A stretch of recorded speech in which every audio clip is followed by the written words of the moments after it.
Sot po hedhim dritë mbi një temë vërtet magjepse. Le të zbulojmë së bashku se si një vegël fare e thjeshtë që ndërtuesit e përdorin çdo ditë, po flasim për mistrin, kthehet në një metaforë thellësisht filozofike. Në traditën masonike, ajo çfarë në dukje është thjesht metal dhe dru, transformohet në një simbol të jashtëzakonshëm për karakterin personal dhe harmoninë e njerëzimit. Është një perspektivë vërtet unike, ndaj le të zhytemi menjëherë në të.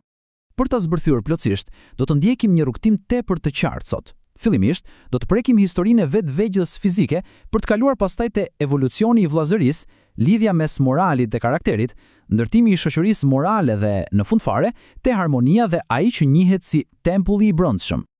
Okej, nisim me pjesën e parë. Historia e veglës fizike. Për të kapur thelbin e filozofisë që fshihet pas saj, fillimisht duhet kuptuar funksioni i saj bazë. Tani, le të jemi praktik për një moment. Çfarë bën saktësisht një mistri? Kemi të bëjmë me atë mjetin fizik që çdo muratore përdor vazhdimisht për të shtruar llaçin. Është pikërisht ajo që i mën gurët bashkë e jep forcë strukturës. Pa të? Gjasat janë që çdo mur thjesht do të rrëzojë duke rënë mbi vetvete. Është fjalë për fjalë mjeti që garanton se themelet mbeten të forta. Dhe këtu gjërat bëhen me të vërtet interesante. Kur vendosim përballë ndërtuesin fizik me filozofin mason, shohim një paralele gjeniale. Ndërtuesi fizik shpërndon llaçin e vërtet për të bashkuar gurët, apo jo? Ndërkohë filozofi e merr të pamje dhe e përdor mistrin si një metaforë absolute për të shpërndarë dashurinë vllazënore dhe për të lidhur njerëzit në harmoni me njëri tjetrin. Kalojmë pra nga tullat e llaçi drejt te thelbi i vetlidhjeve të forta njerëzore. Kjo na kalon te pjesa e dytë. Evolucioni i vëllazërisë. Këtu ndërtimi kalon kufijtë e fizikes dhe transformohet në një udhërrëfyes për vetë njerëzimin.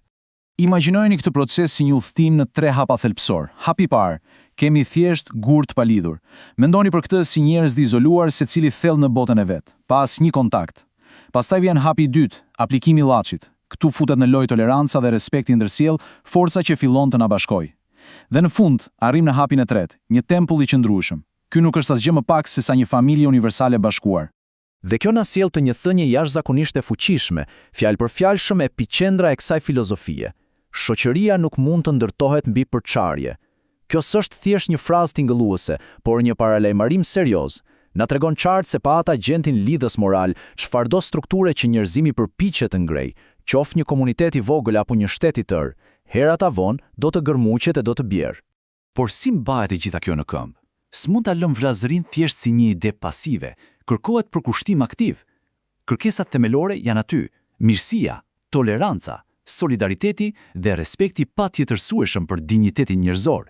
Këto veprime nuk janë luks, ato janë saktësisht vetë materiali ndërlidhës që pengon shembjen e shoqërisë.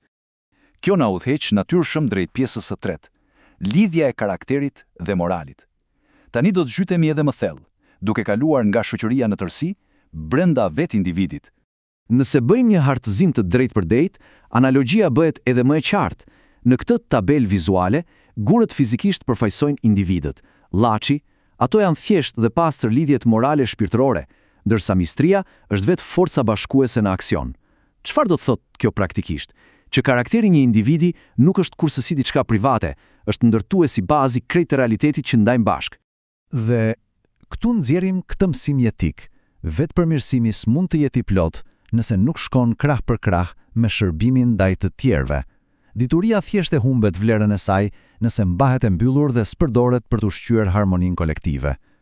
Po, rritja personale është e rëndësishme, por qëllimi final mbetet gjithmonë aftësia për të krijuar lidhje të shëndetshme dhe të forta në komunitet. Ndajmë bërrim në pjesën e 4, ndërtimi i shoqërisë morale.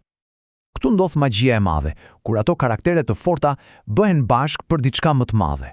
Shikoni pak të përplasje diametralisht të kundërt. Nga njëri krah shohim forcat e shkatrimit, egoja që gjeneron vetëm kaos, urrëtia dhe përçarja që gërhyejnë pamshirshëm atë çfarë ndërtohet. Por fatmirësisht në krahun tjetër qëndrojnë forcat e ndërtimit. Këtu hyn bashkëpunimi që sjell paqe reale, bashkë me dashurinë e mirëkuptimin, që japin qytetërimit një stabilitet të qëndrueshëm.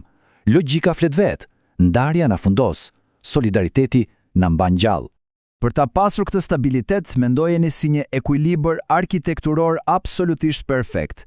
Një shoqëri morale ideale qëndron mbi 4 shtyllat barabarta, siç shihet këtu me nga 25%: drejtësia, bashkëpunimi, humanizmi dhe urtësia.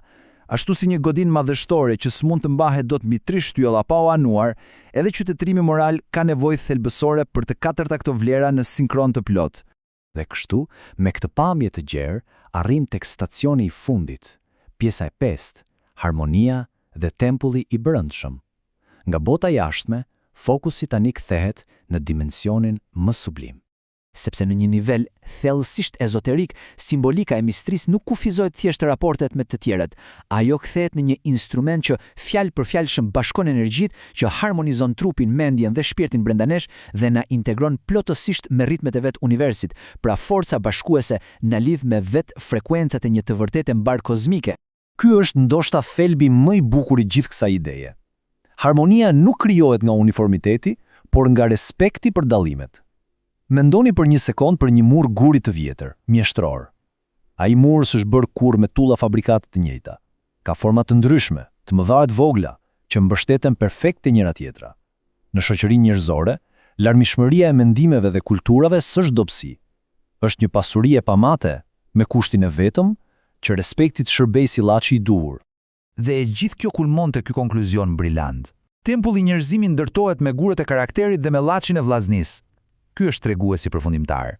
Fati një bote të drejtë mbështetet totalisht në pyetje nëse karakteri ynë është i pathyeshëm dhe nëse vllaznia jon e ka atë cilësinë e nevojshme për ta përballuar peshën e kohës.